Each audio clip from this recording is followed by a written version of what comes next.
Obsessive compulsive disorder, or OCD, is characterized by persistent obsessive thoughts and actions that are senseless, they're time-consuming, they're intrusive, meaning you can't kick them out of your head. It's characterized also by an inability to stop doing these things. So the obsessive part of OCD is an obsession or a concern about dirt or contracting an illness or a list of other things. And you begin to see the world as evidence that your obsession is valid or that you're in danger. Other times, people with OCD know that absolutely their obsessions and their fears are completely irrational. They know that it's ridiculous to think that or to fear that, yet they can't stop. Obsessions can often be attached to religion, to morality or right versus wrong. There are sexual obsessions. There's obsessions connected to dirt and illness. All of these obsessions take anxiety and increase the anxiety level. Then that's where the compulsion comes into play. Compulsions are repetitive behaviors that are attempts of the individual to reduce the anxiety. And to a degree, sometimes they do reduce the anxiety. Things like, if you have an obsession about dirt, that's where you come into repetitive hand washing. Checking things over and over and over again because you're obsessing about losing something or forgetting something.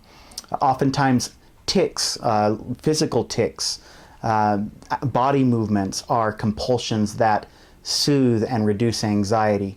Arranging things, organizing things over and over again. The way that you treat OCD is in a very patient way. You do what's called exposure sessions, and that's where you take the person and you expose them to the events in which they are triggered by. Their anxiety is increased. You first start out with very, very mild events, and then once they've mastered those, you'll move to more moderate and more extreme events.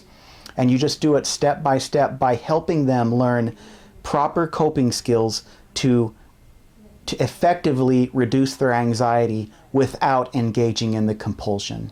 So they're trying to learn how to tolerate the obsession and take the power out of the obsession without acting on the compulsion for increasing periods of time. So the key with a boy with obsessive compulsive disorder is ultimately helping him learn how to manage his anxiety and his stress. The classification or the category of mental illness that OCD falls under is anxiety disorders.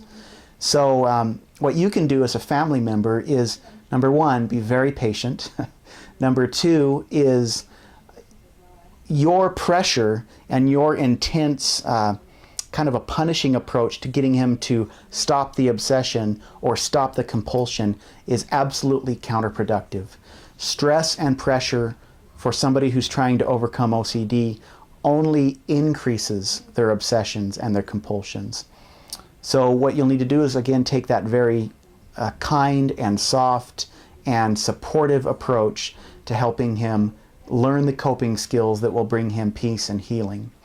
There are a lot of incredible resources on this page. Follow the links if you'd like to learn more about OCD, the treatment of OCD, and what you can do as a family member to prepare your home for continued healing once your son is back with you.